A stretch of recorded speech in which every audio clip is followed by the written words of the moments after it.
ಅನ್ಯಾಯ ಅನ್ಯಾಯ ಅಯ್ಯಯ್ಯೋ ಅಯ್ಯಯ್ಯೋ ಅನ್ಯಾಯ ಅನ್ಯಾಯ ಬೇಕೇ ಬೇಕು बोलो भारत माता की ಜೈ justice for Sowjanya justice for Sowjanya ಬೇಕು ಸಿಗಲೇಬೇಕು ಅತ್ಯಾಚಾರಿಗಳು ಸಿಗಲೇಬೇಕು justice for Sowjanya justice for ನ್ಯಾಯ ಬೇಕು ಬೇಕೇ ಬೇಕು ನ್ಯಾಯ ಬೇಕು ಅಯ್ಯಯ್ಯೋ ಅಯ್ಯಯ್ಯೋ ಅನ್ಯಾಯ ಅನ್ಯಾಯ ಅಯ್ಯಯ್ಯೋ ಅನ್ಯಾಯ ಅನ್ಯಾಯ ನಮ್ಮ ಪುಣ್ಯಕೋಟಿ ಯುವಕರ ವತಿಯಿಂದ ಹಾಗೂ ವಿವಿಧ ಪರ ಸಂಘಟನೆಗಳ ಮುಖಾಂತರ ಇವತ್ತು ಹೋರಾಟ ನಡೆಸಿದ ಉದ್ದೇಶ ಏನಂದರೆ ಸೌಜನ್ಯ ಅನ್ನುವನ್ನ ನಮ್ಮ ಮನೆ ಹೆಣ್ಣುಮಕ್ಕಳಿಗೆ ಅತ್ಯಾಚಾರ ಆಗಿ ಇವಾಗ ಸುಮಾರು 12ರಿಂದ 13 ವರ್ಷ ಆಯಿತು. ಇದುವರೆಗೂ ಅದಕ್ಕೆ ಯಾವುದೇ ಥರ ಅಂತ ನ್ಯಾಯ ಸಿಗುತ್ತಾ ಇಲ್ಲ.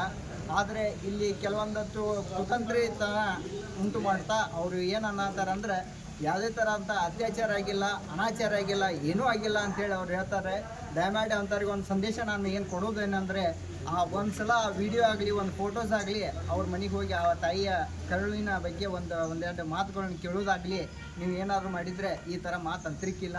ನಾವು ಕೇಳೋದಿಷ್ಟೇ, ಸೌಜನ್ಯ ಅನ್ನೋದು ನಮ್ಮ ಹೆಣ್ಮಗಳು. ಆ ಹೆಣ್ಮಗಳಿಗೆ ಒಂದು ನ್ಯಾಯ ಸಿಗಲಿ. ನಾಳೆ ಮುಂದಿನ ದಿನಮಾನಗಳದಾಗ ಈ ಥರ ಆಗಬಾರ್ದಂದ್ರೆ ನಮ್ಮ ಮನೆ ಹೆಣ್ಮಕ್ಳನ್ನ ನಾವು ಕಾಪಾಡ್ಕೋಬೇಕಂದ್ರೆ ಈಗ ನಾವು ಹೋರಾಟಕ್ಕೆ ನಾವು ಇಳಿಬೇಕಾಗಿ.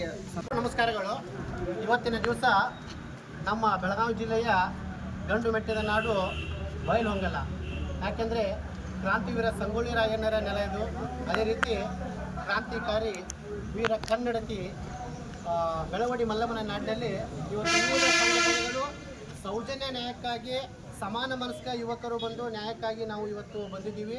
ದಯವಿಟ್ಟು ಸರ್ಕಾರಕ್ಕೆ ಒಂದು ವಿನಂತಿ ಏನಂದರೆ, ಈಗಾಗಲೇ ತಮಗೆಲ್ಲ ಗೊತ್ತಿರುವ ಹಾಗೆ 2012ರಲ್ಲಿ ಸೌಜನ್ಯ ಅನ್ನೋ ಒಂದು ಯುವತಿಯನ್ನು ಅತ್ಯಾಚಾರ ಮಾಡಿ ನೇತ್ರಾವತಿ ನದಿ ದಡದಲ್ಲಿ ಆ ಹಂತಕರು ಬಿಸಾಕಿ ಹೋಗಿದ್ದಾರೆ. CID ತನಿಖೆ ಆದ ನಂತರ ಕೂಡ ಸಂತೋಷ್ ರಾವ್ ಯಾವುದೇ ರೀತಿಯಿಂದ ಅತ್ಯಾಚಾರ ಮಾಡಲಿಲ್ಲ ಅಂತೇಳಿ ಕೋರ್ಟ್ ಕೂಡ ಹೇಳಿದೆ. ಮುಂದಿನ ಹಂತದಲ್ಲಿ ಚೆನ್ನಯ್ಯ ಭೀಮಾ ಅಂತ ಬಂದು SITಗೆ ಆ ಒಂದು ಏರಿಯಾದಲ್ಲಿ ಹಲವಾರು ಕೊಲೆ ಪ್ರಕರಣಗಳು, ಸಾವುಗಳು ನಡೆದಂಥ ಒಂದು ಸ್ಟೇಟ್ಮೆಂಟ್ ಕೊಟ್ಟಿದ್ದ. ಅದರ ಆಧಾರದ ಮೇಲೆ ಸರ್ಕಾರ ಒಂದು SITಯನ್ನು ರಚನೆ ಮಾಡಿದೆ. ಸೊ SIT ರಚನೆ ಆದ ನಂತರ ಹಲವಾರು ಬಗೆಯ ಒಂದು ವ್ಯವಸ್ಥೆನ ನೋಡ್ತಾ ಇದ್ದೀವಿ ನಾವು.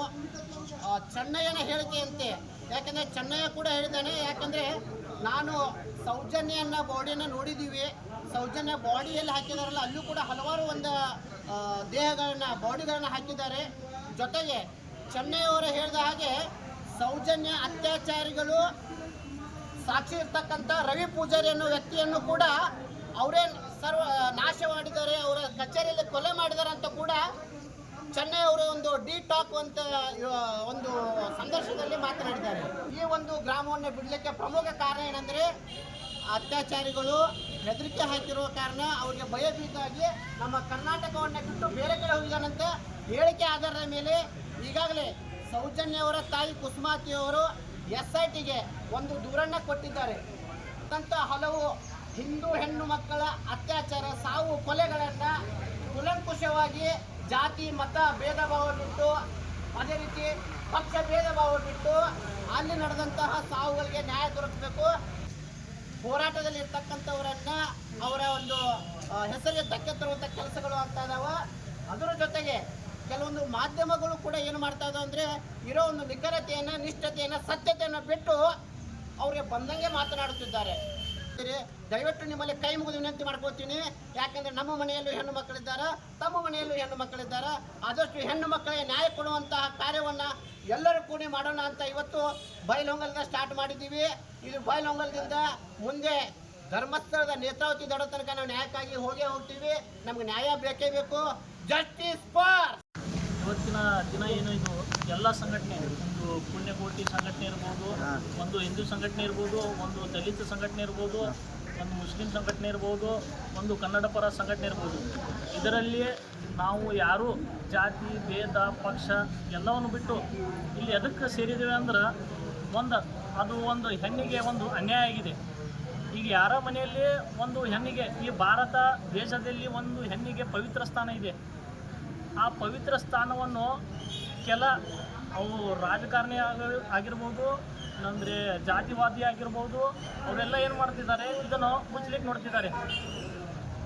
ಇದು ಅವ್ರು ಎಷ್ಟು ಇದನ್ನು ಷಡ್ಯಂತ್ರ ಮಾಡಿದ್ರು ಸತ್ಯ ಮುಚ್ಚೋದಿಲ್ಲ, ಒಂದಲ್ಲ ಒಂದಿನ ಹೊರ ಬೀಳುತ್ತದೆ.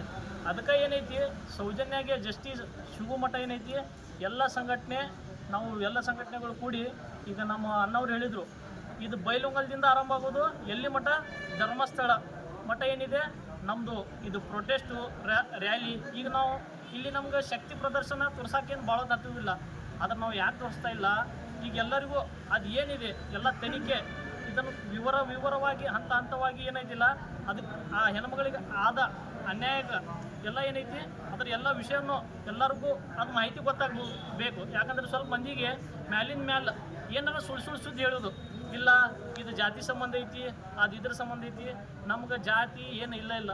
ಮೊದಲು ಏನೈತಿ, ಜಗತ್ತದಾಗ ಫಸ್ಟ್ ಎರಡ ಜಾತಿ, ಒಂದು ಗಂಡ ಜಾತಿ, ಒಂದು ಹೆಣ್ಣು ಜಾತಿ.